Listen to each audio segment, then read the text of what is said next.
السلام عليكم ورحمة الله تعالى وبركاته. أهلا وسهلا بكم في هذا الفيديو الجديد الخاص بأحوال الطقس في الجزائر.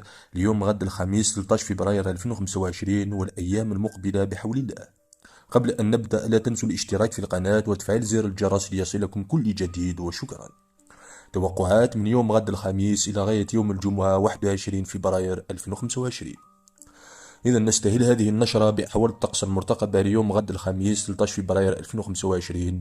نتوقع بحول الله مرور اضطراب جوي ضعيف إلى متوسط النشاط وسريع الحركة أطلسي المنشأ على المناطق الوسطى والشرقية، مرفوق بهواء بارد وأمطار محليا مع ثلوج بالقمم الجبلية.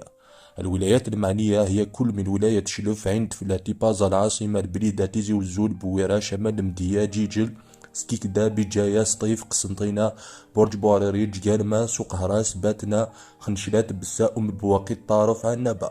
والله أعلم. كميات الأمطار تتراوح ما بين 10 إلى 30 ملم خاصة على المناطق الساحلية. باقي المناطق الشمالية زخات عابرة فقط. وهذا الاضطراب سوف يستمر إلى غاية يوم الجمعة 14 فبراير 2025 خاصة على المناطق الوسطى والشرقية الساحلية والقرب منها، ثم تتحسن الأجواء مساء يوم الجمعة إن شاء الله. بالنسبة ليوم السبت 15 فبراير 2025 الطقس سوف يكون صافي ومستقر على كافة مناطقنا الشمالية والجنوبية. بالنسبة ليوم الأحد 16 فبراير 2025 نتوقع بحول الله قدوم اضطراب جوي، هذه المرة يخص المناطق الجنوبية الغربية بأمطار إن شاء الله صبيحة يوم الأحد، ثم يلتحق هذا الاضطراب بالمناطق الشمالية الغربية بأمطار إن شاء الله مساء وليلة يوم الأحد. بالنسبة ليوم الاثنين نتوقع بحول الله تساقط بعض الأمطار على وسط الصحراء، ثم تلتحق هذه الأمطار بالمناطق الجنوبية الشرقية، وأيضا بعض الأمطار الضعيفة سوف تميز المناطق الساحلية، والله أعلم. أما باقي المناطق الطقس سوف يكون صافي ومستقر.